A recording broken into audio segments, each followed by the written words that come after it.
juret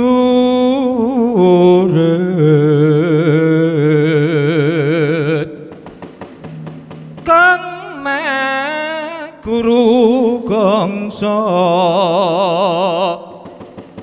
ada kadya bu tolo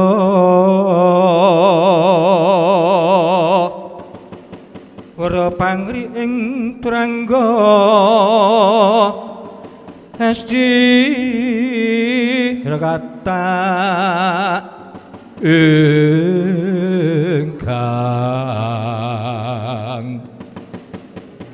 bojo lelayu sabet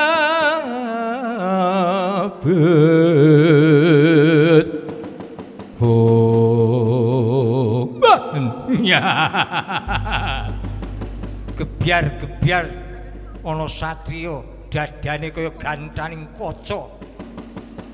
Satriya aja mati tanparan. Ngaku sapa kasihmu ngendi kasatriyan? Bari Suragenti aku takun.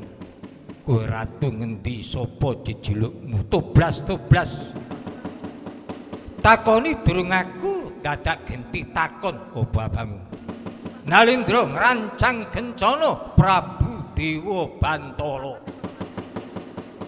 Sedulure nom Prabu Duryudana kadang Sinarawati.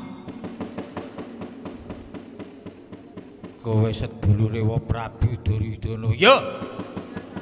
Wis lekno mripatmu kelengana gobokmu. Waduh. Satriya pringgondani rembyat mojo ya Gatotkaca iya Bendolares Rincing Wesi. Wah jenenge akeh banget. Apa karepmu teka papan kene? Aku supaya ngrebut negara Ngamarta. Ratu Ngamarta kalenggan iki kudu lereh keprabon. Ora gelem tugel gelune. Irikatare sang Gatotkaca tinon mapakaraga suta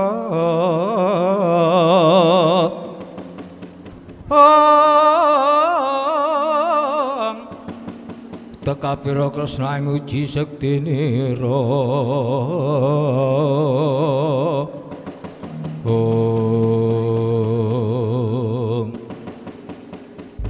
kowe sedya gawe tirta ana negara Ngamarta. Aku kang mepalangi babarapa wani mungsuh kawan Dewa Bantala sing tak wedeni apamu leno pangendamu gigit tatas timanggamu huntir gulumu.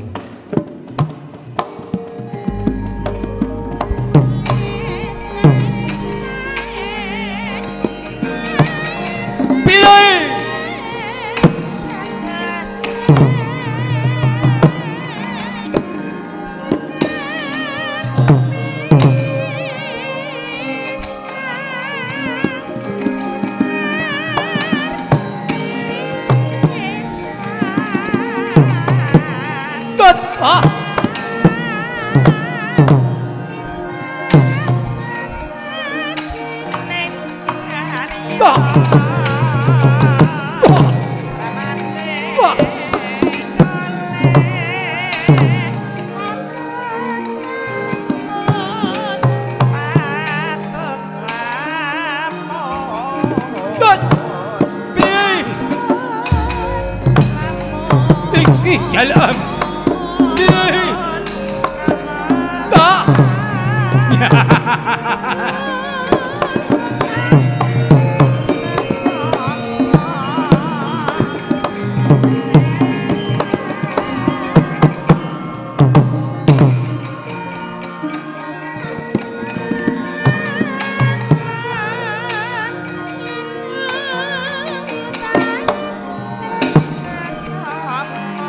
Asakno.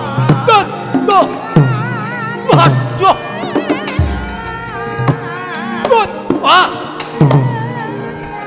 Loh.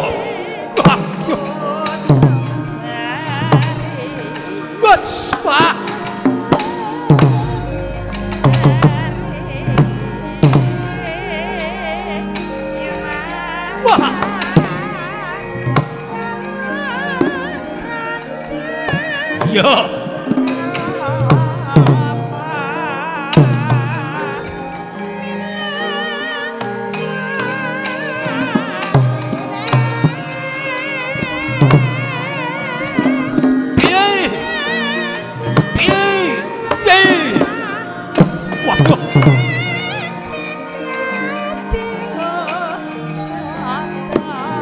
Mudun, bunga. Mudun, tiblis.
Dedebedem prabawaning ladri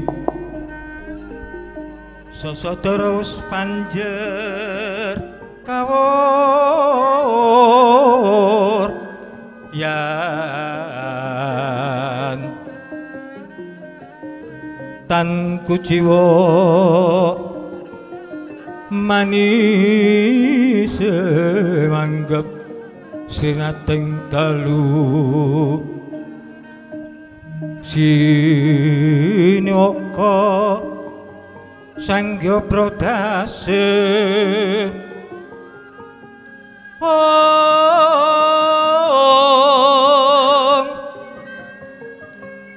aglar ing Cakrawala winulat nglangut om prandene kabeh bekan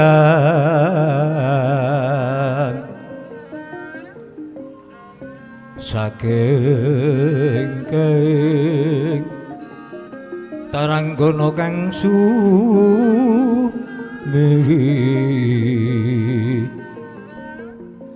warata tanpa selo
Simarika den prayetna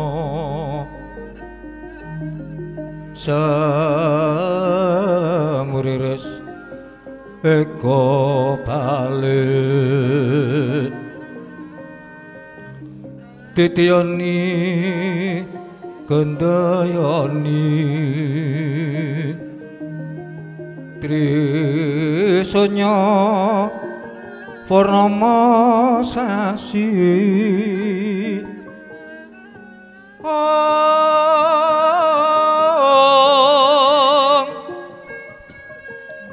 gilar-gilar semedi tengahing latar milangono lintang Bima Sekti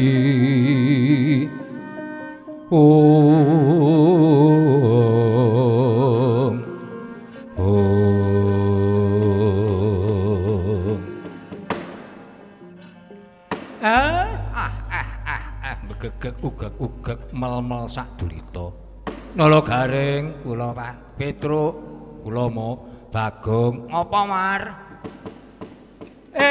lah iki karang kebulutan nampa tamu kowe wis tepung dereng Pak burung mo mbok coba diacarani Gus kula ngaturaken pambagya raharja langkung rumiyin inggih Kyai Semar winanting karhargyan sowan kula bekti kula kunjuk kula tampi dawah kendel sami-sami pangestu Mumar ora ana walang swiji apa kang agung pamengkumu aku ora iso basa mboten dados punapa kula badhe nuwun prisa lajeng panjenengan menika satriya saking pundi aku sejatine saka negara Ngamarta kekasihku Raden Jayaprasta aku Raja Bali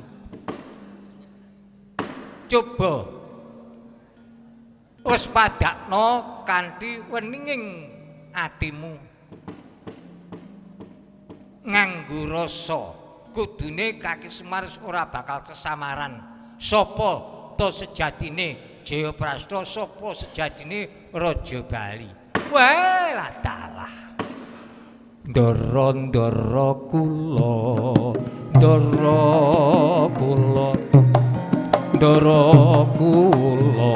kang minulya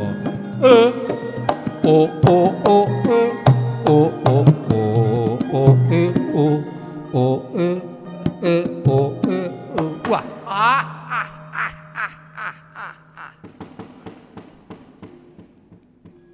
mutah-mutah piye Semar kae terus wong guyu kok padake mutah-mutah ora kene kok lah keparinge Ndara Jayaprasa dos pundi Sinun Prabu Jaka Amikukuh nampa sita wangsiting Bathara Kudu diayomi dening Awa Semar sak anake mula keparenga tak derekke kejaba iku aku arep pitanyo dununge Wahyu Gada Inten ki nang endi ngono lho Kaki Semar Semareka den prayetna samurire seka balik titiyane gandayani tresanya purnama sasi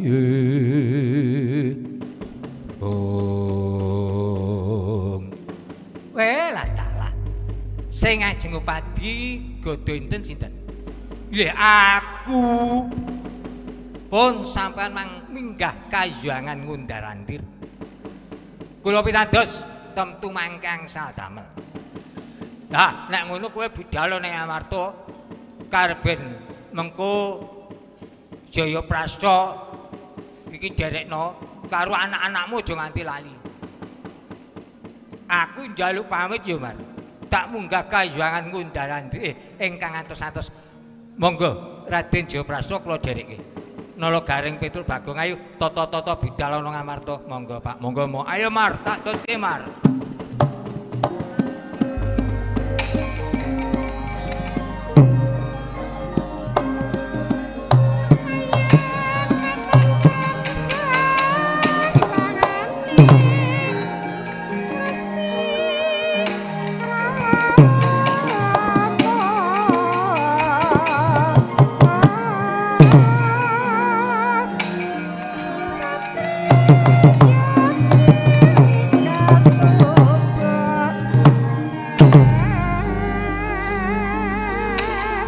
Truk yo.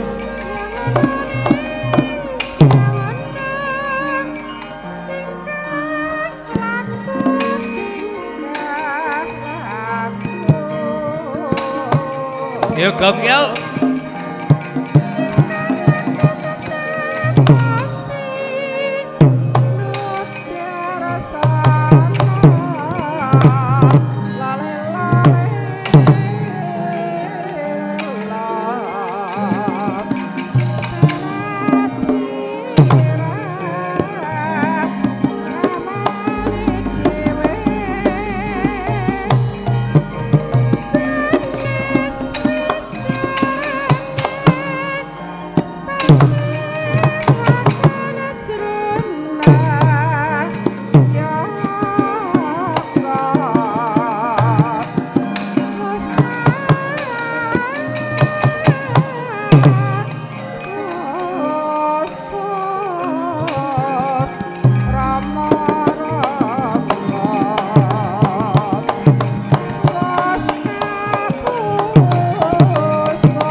Sinigek tindak Nyoraden Jayaprasta ingkang kadharaken mepat Panakawan. Kang pinaka samping carita nenggih Kayungan Kundarandir Bawana ewang padha wenang nampi piswanipun Prabu Puntadewa Raden Werkudara miwah Raden Arjuna. Rep sidhem pamantan ana bawang alisik labet ewang padha dereng keparlucitaning driya kang dereng kawit cilik ngelisan.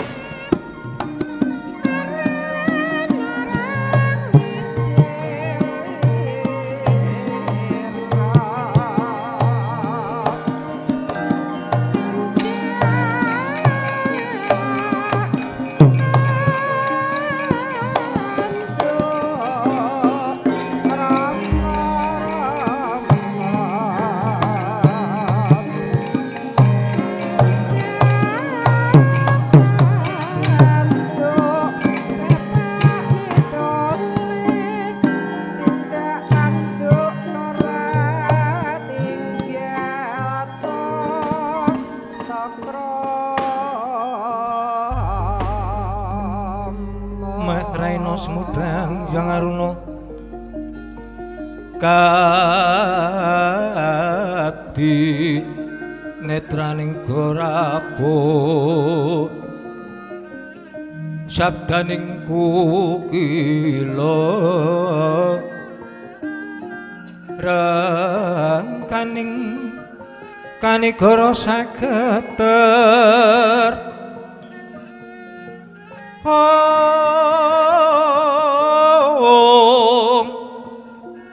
kini dungan ing kung lero sing bini panca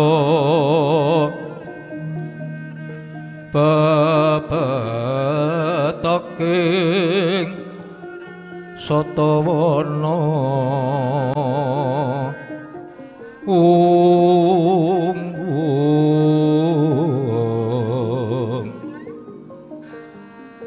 mring pagagan manguwu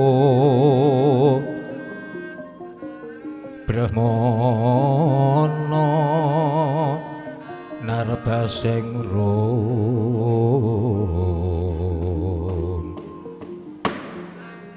hung jwaraji sangai palungguhan ulun punta denwa Werkudara apa dene kita Arjuna wonten ingkang ngadhawuh pukulun wonten ingkang ngadhawuh pukulun ana apa padha dewaku sawetara kita nggone dumunung ana ing Kahyangan Ngundarandir ulun sedya pitanya kelawan jeneng kita apa sedadine kang jeneng kita gayuh hayaja kinanten iki ringa-ringa enggal kita matura kula nuwun inggih kula mung kepengin sanget mangertosi maknanipun pustaka Jamis Kalimasada aku kepengin gayuh godha inten kula nggih kepengin gayuh godha inten ulun Dimas Arjuna kula Koko Prabu mbok yo gayuh sejine ora madani sedulure tuwa mboten kula kedah nampi godha inten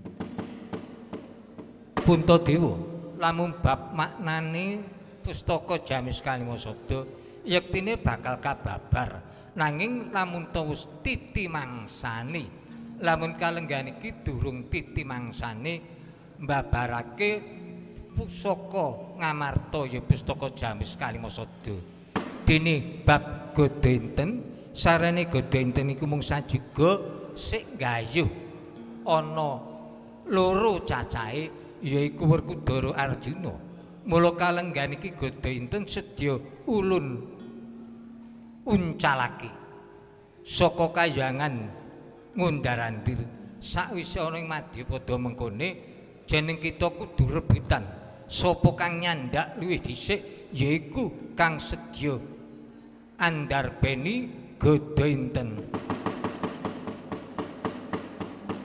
Wah yen ngono aku mung kari manut kula kantun nderek mangkatan kula kantun nderek kepanipun Ewang Pada yen ngono padha semekta ana Madyapada ulun sedya mbuncang godha enten ya aku mung kari manut.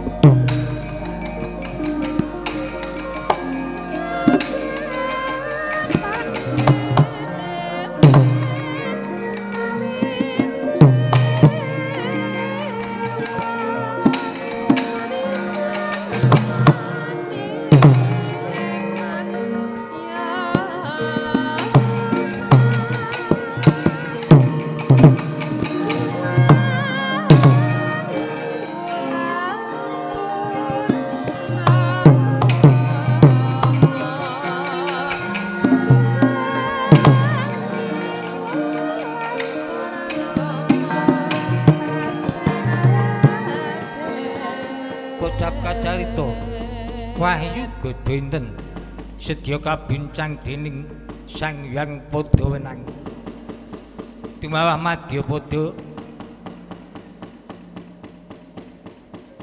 cumlorote kanugrahan wahyu godha enten den dulu dening Raden Werkudara Raden Janaka saengga kabujung satriya kekalih.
rasane wong cegah mangan cegah ngombe tenggoro aku garing wetengku teng kerucuk lagi itu 3 dino asaku ora karu-karuan janji wanci bengi kancane mung suarane jangkrik karo pambaunge asu ajat ana ngalas kendali rasa sing tak guneng sing rada rapati gawat jebule malah perbawane kaya ngene ungguh nimbok ratu ki melu kena nggo greneng-greneng ke ijen tanpa ana kancane waduh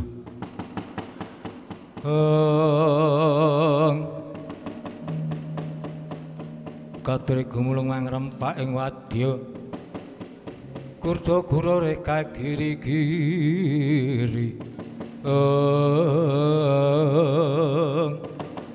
kocap kacarita lumajaripun Raden Werkudara Raden Janaka labet ambijung tejanipun godho inten ora mukal tansah mespadakaken menginggil mboten mangertos bilih ing mangke wonten lenggahipun Prabu Duryudana katabrak saknalika sedya jumeneng malih katabrak Raden Janaka saenggotan enget Purwadaksina Prabu Duryudana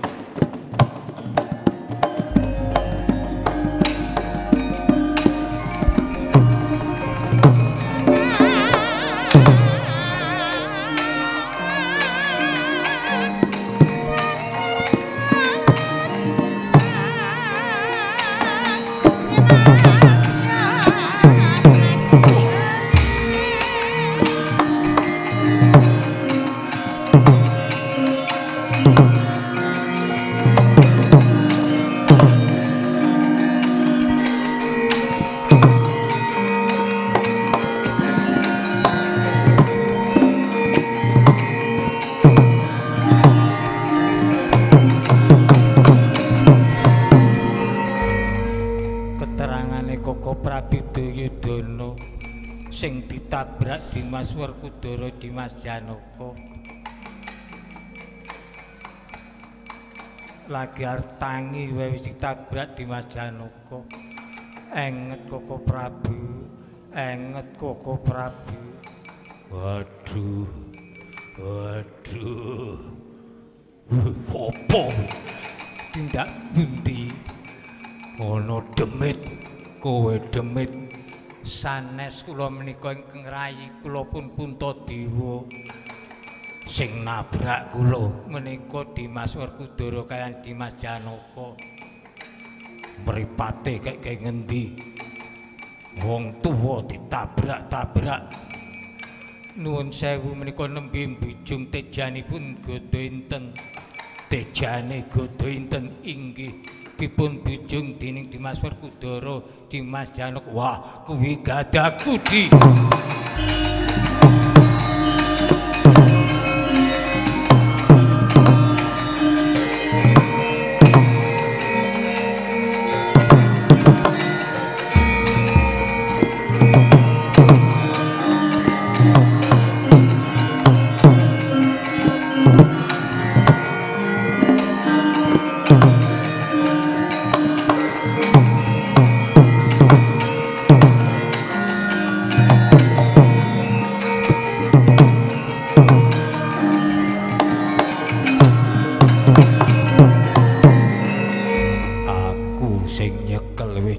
jramprong kula nggih pun nyepeng Dimas iki kaya Duryudana kakangku iya Dimas iki godhone tak pek Dimas ora kena nek ora kena aku patenono ya Di aku dudu algojo ora tau mateni wong moh nek mau mateni gadane tak pek ora kena aku patenono moh godhone tak pek moh aku patenono moh godhone tak pek ora etuk Aku pateno idak-idak.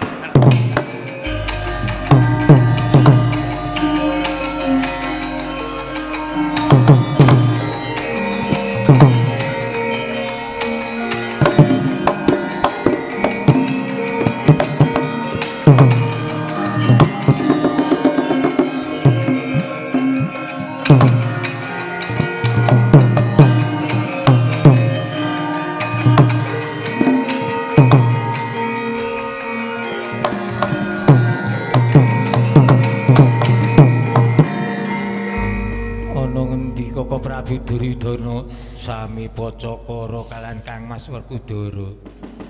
Lah iki ra ana wektu kanggo nggawa gada Dimas Janaka. Kula mboten temtu nggayuh Koko Prabu. Kok ora sida nggayuh keterangan gadane abot. Kula ajeng ngangkat ajeng mondhong gada menika kula mboten kiyat.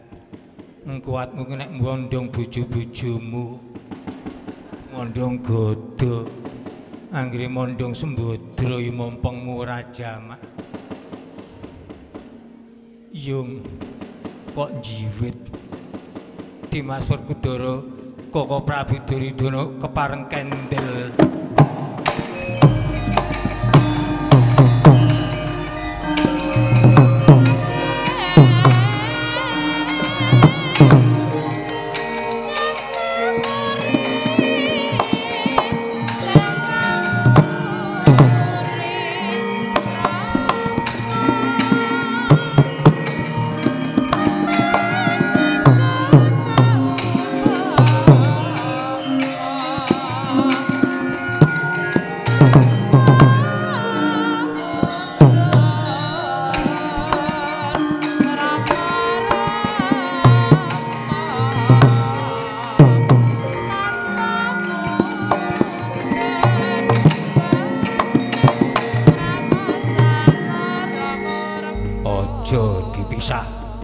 Idak-idake ampun dipisah Yayi pun remuk nggih kajenge kula.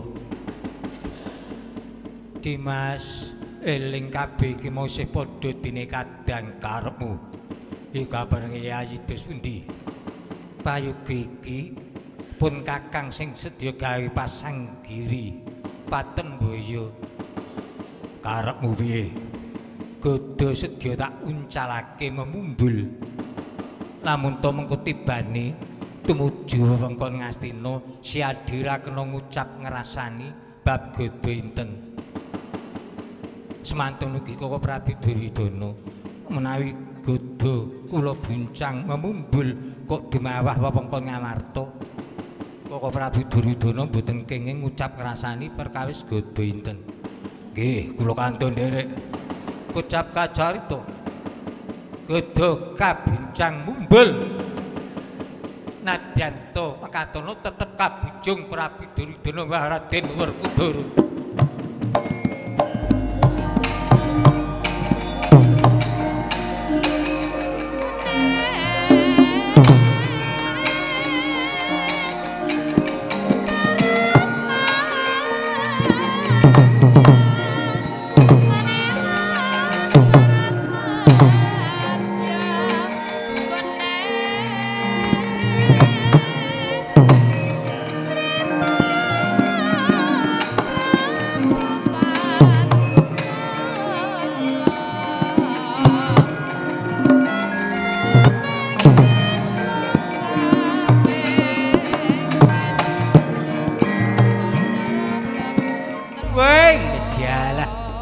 Lah mulane tejane godhon kayangan kondaran wis ora enek. Kowe lah cumlorot iki apa iki? Kanggo rebutan. Ya. Tujune Raja Bali ngerti lakune godhon nek ora rak cilekek. Prayoga isine godhon utawa sari-sarine godhon wae sedya tak jupuk. Dadi nggo rebutan men klongsongane sing tanpa isi. Kepara klongsongane war tak getak mbuh tibane.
lagu. Wis dumunung ana regem aku wae dadak reka-reka duncalke meneh. Dimas Werkudara, kanugrahanku ora usah dibujung-bujung. Lamun to pancen pestiniku mengko bakal dumunung ana astane Siadi. Najan to wis tak bincang. Mesti ana marga gampang dumunung astane Dimas Werkudara. Prayoga ayo bali ana Ngamarta. Mesakake para kawula Ngamarta Dimas. Ya wis aku kari manut karo Puntaji kakangku.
Bang wetan sumamburat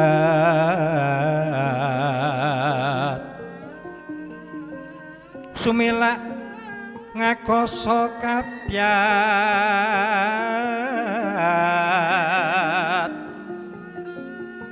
sang hyang harga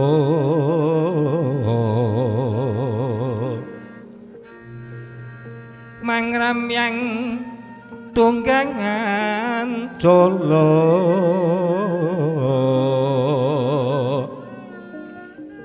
tedak soto bina rong ing saringku kilo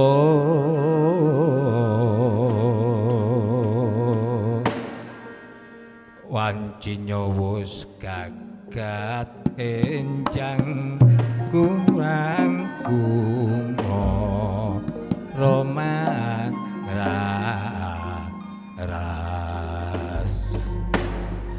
jagat dewa Bathara ora sisik pandulku kowe iki praptani Hyai Kresna padha kanthi harja ya sih.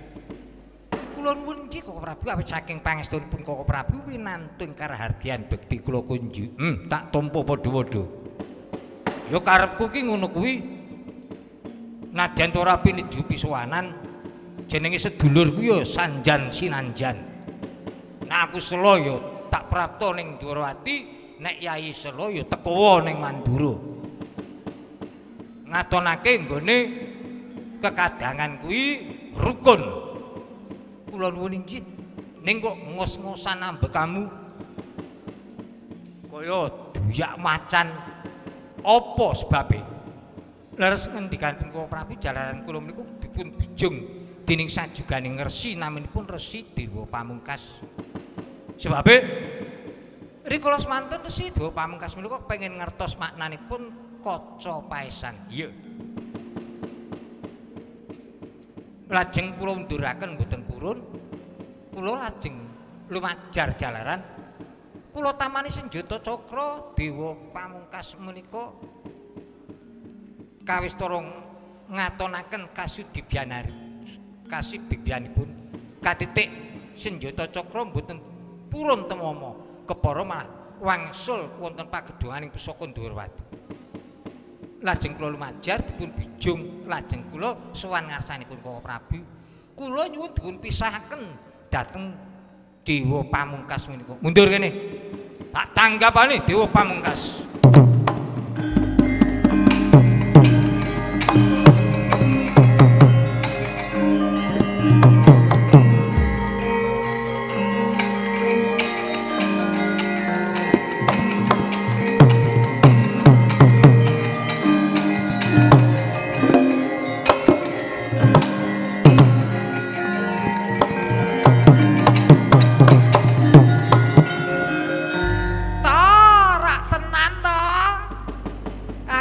Jedek iki mesti mlayu nang Mandura iki.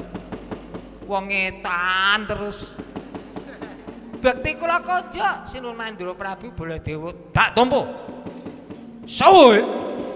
Nggih kula pun Dewa Pamungkas. Bener kowe sing uyak-uyak adiku Kresna. Nggih. Perlune kepengin ngertosi maknanipun kaca paesan. Upama aku sing mbabarke wah, laki ngangking mawon. Malah keleresan pasang yugya ngaten.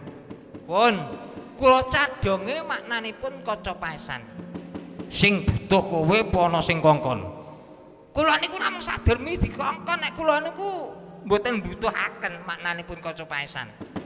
Nanging Kakang Resi Dewa Kumara menika ingkang betahaken. Lambeku ki ora mung sajuganing lambe-lambinan. Nek wis medharake ngelmu ora kena wakil-wakilan. Kakangmu Dewa Kumara kenteka ngarepanku kene. Upami kula sing nampi ora kena. Kedah Kakang Dewa Kumara. Iya. Mengko nek pancen kakangmu Dewa Kumara teka papan kene. Tak medharake ngelmu kuwi. Upami gelem bali ora nggih kula kabar.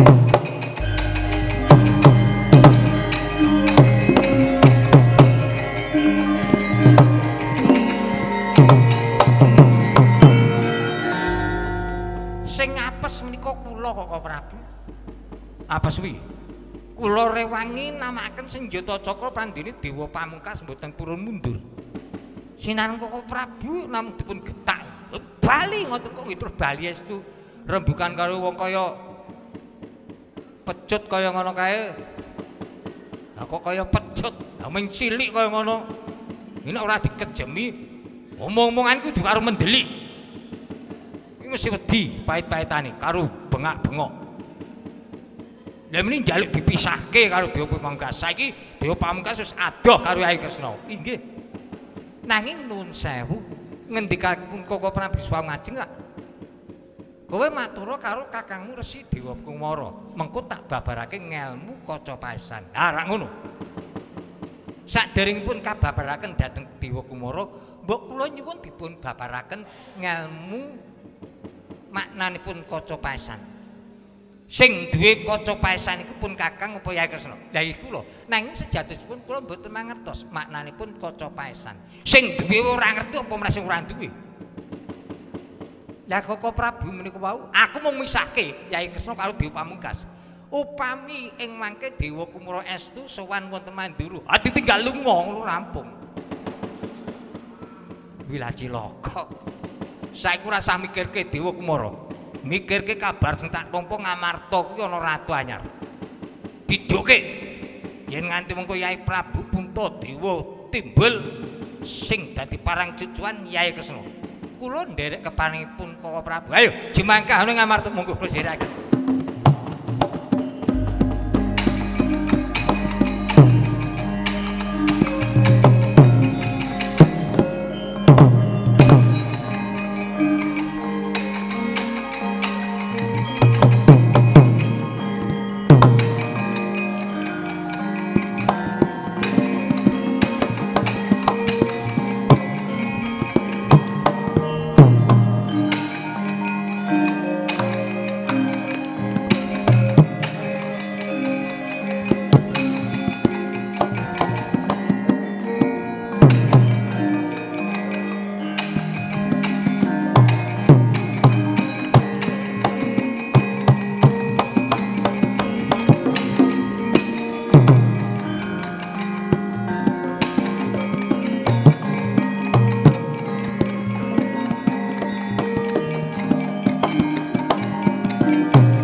Prasto wis kundur kelawan Kakang Raja Bali. Iya Yai. Para madya sananipun kados pundi? Kaki Semar wis iso diderekke menyang Amarta, aku ya wis entuk gawe. Saiki godho enten tak papakake ana ing gedhong pusaka Ngamarta. Mekaten Kakang Raja Bali. Wis aja semelang. Apa panjangkane Yayi Prabu Jaka Amikukuh kabeh wis kasembadan. Praptayana tumandura Prabu Baladewa.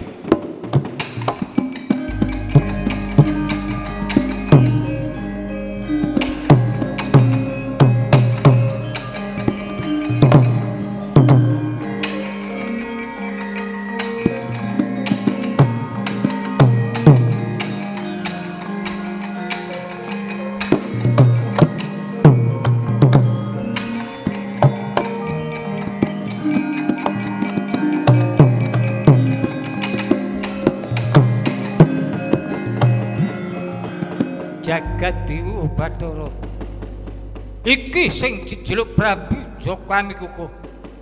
Kula nuwun inggih Sinun Prabu Baladewa. Wis ngerti karo aku. Kepanipun Bathara mekaten. Mburimu ki yo nuwun inggih kula pun Jaya Prasta. Sing wandane elek kae. Ileh, nek ki elek. Raja Bali. Rawuhipun Sinun Mandura wonten wigatos menapa gelem lereh keprabon ora? Janji iki mengko ora gelem lereh keprabon. Tak rudha peksa. Angger pawaning kang Sinungwadi. Sinungwadi jagat kinarya momong.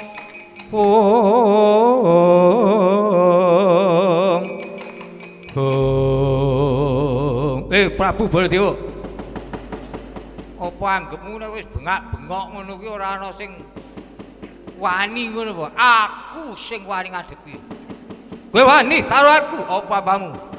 Metu njaba ora ana kene papane labrak ning aku.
Genti kowe sapa ngeget-geti jual jawil?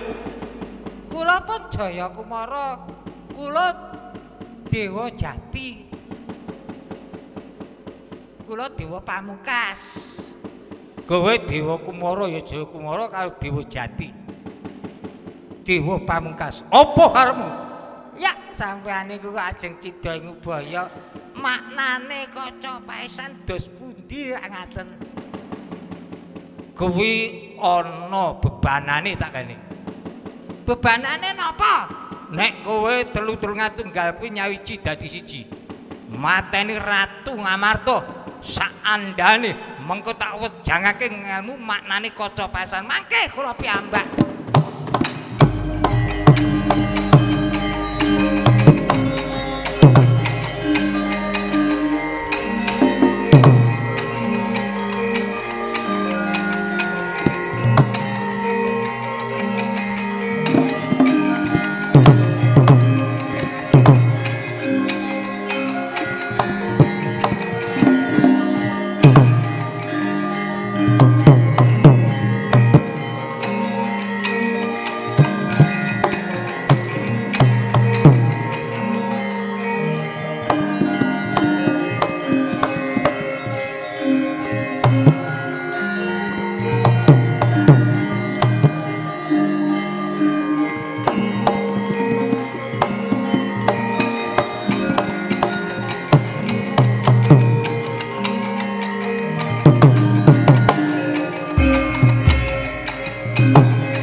watune jenenge Jokami Kukuh.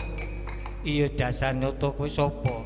Aku Dewa Kumara saka pertapan Cemara Jajar. Kelakon aku nampa maknane? Kaca paesan watun bisa nugel glumugene merganing patimu.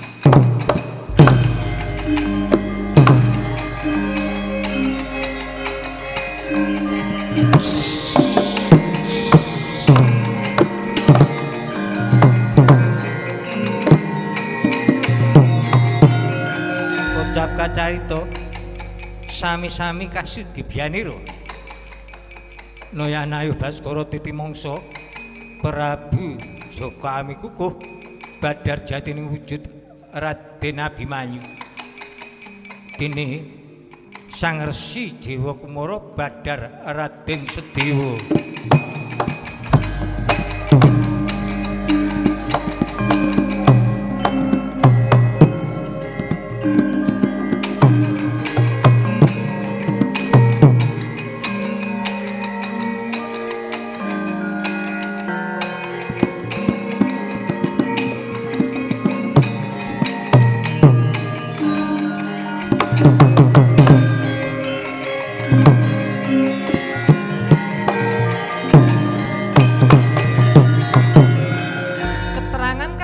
Ratu iku Abimanyu putraku inggih paman.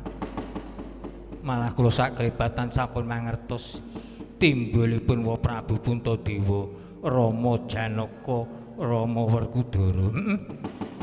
Lajeng Dewa Pamungkas, Dewa Jati menika sinten? Wis mengko rak ngerti sapa to sejatine.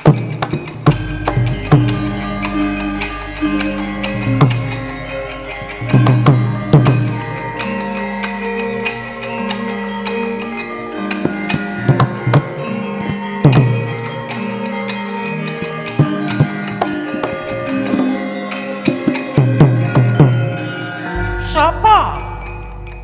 Aku Dewa Prasta, kowe sapa? Aku Dewa Jati. Belakno patine sedulurku tuwa kene merganing patimu.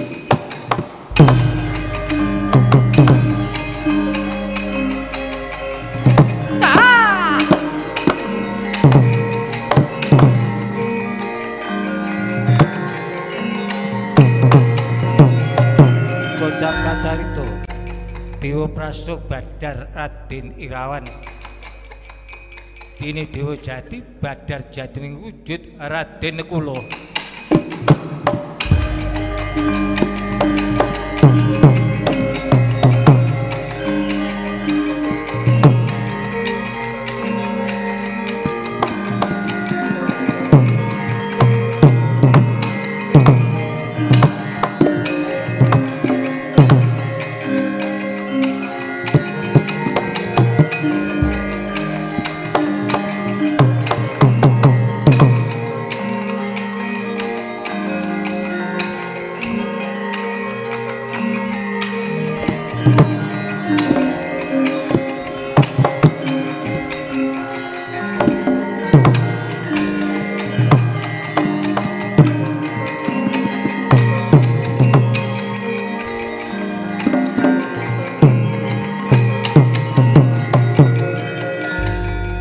Sapa kowe?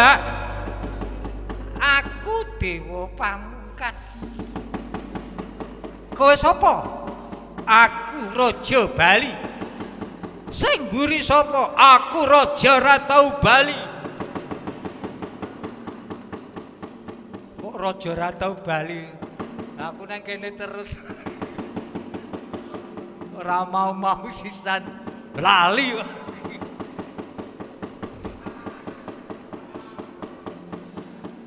Belakno patine sedulur-sedulur tuwa kene mergaling patimu.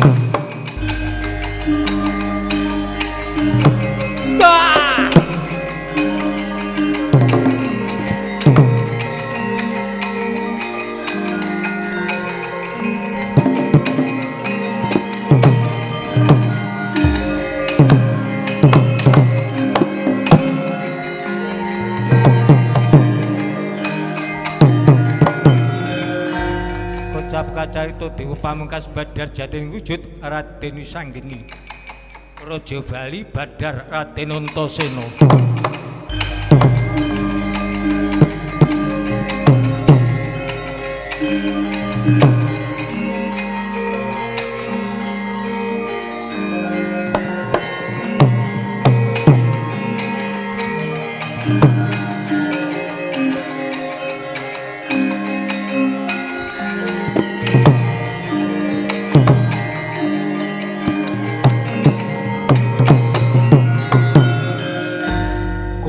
Tony iya enak karo kakane kok mung dijemput makna karo adine mung njemput makni kok anggepmu noni ngono ya kok dadi resi iya ngelingke kalemputing budi Prabu Kresna ing atase pepundhenku Pandhawa Murca kok enak-enak lenggah darica mula tak gegero tak bebeda mulane wedi tenan iki pepundhene awake dhewe timbul. Ayo sowan rono. Uga bab godo inten aku sing entuk gawe. Wis tak lenggahke ana ing Kedaton Ngamarta. Dadi siji ana ing pagedonganing pusaka Ngamarta. Ya, aku melu bungah. Ayo sowan marang para pepundhen. Ayo hadiku Wisanggeni.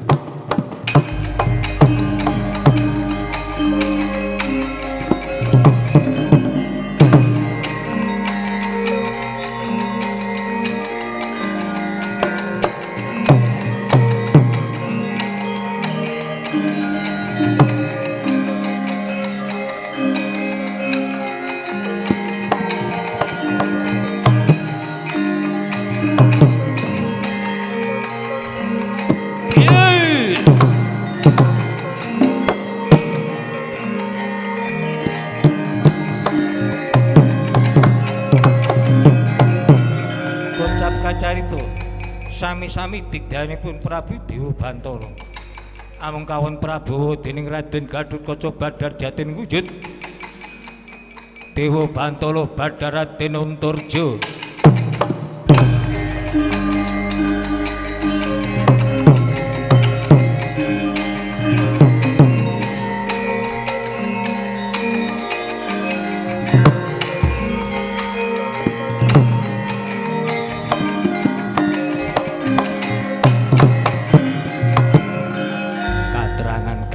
Antarja iya Dimas Gatotkaca kok dados raja golek sisik melik aku duwe penemu aja murcane pepundhene awake dhewe disikara karo para Kurawa mula aku mbeguru karo Pendhita Duna ning nganggo sesinglon wujud raja iki mau upamane tenan-tenan pepundhenku kok dipateni karo para Kurawa mesti aku ngamuk punggung sakmenika para pundhen sampun timbul wonten Ngamarta. Ayo sowan ngarsane para pundhen.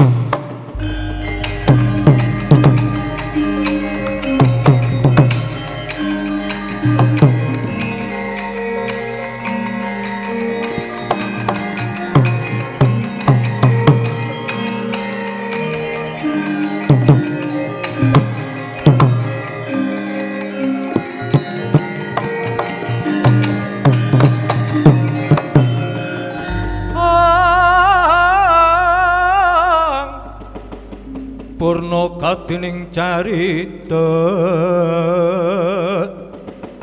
Cinang Selawadir pari sesonderan ngapuranta yen wonten lepat kawula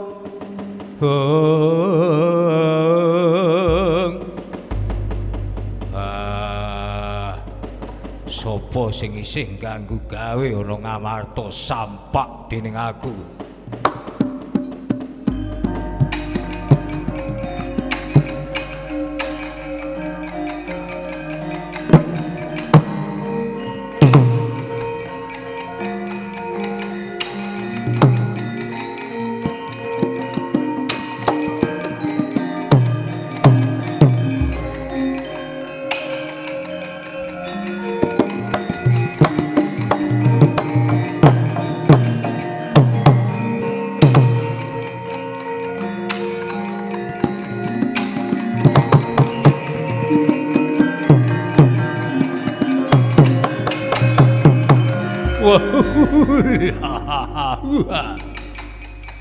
Werkudara, apa Dursasana kakangku?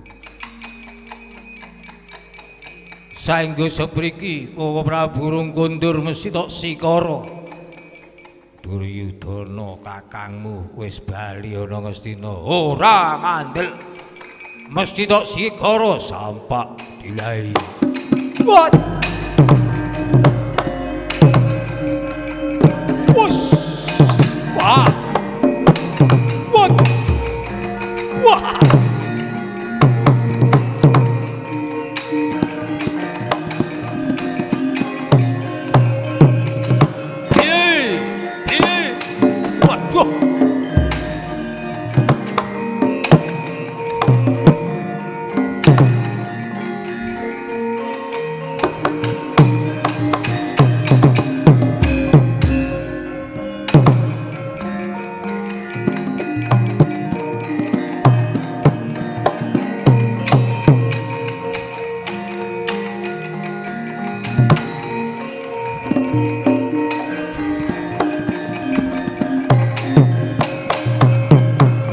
Gus, sampun nggih Gus. Anggenipun ngumbar hardaning kamesa. Panjangkanipun Kadang Pandhawa sampun kasembadan. Godha inten putramu Darantasena. Sakmenika sampun dumunung wonten pagedhoaning pusaka Ngamarta. Monggo manunggal dhateng Kadang. Semar iya Semar. Oh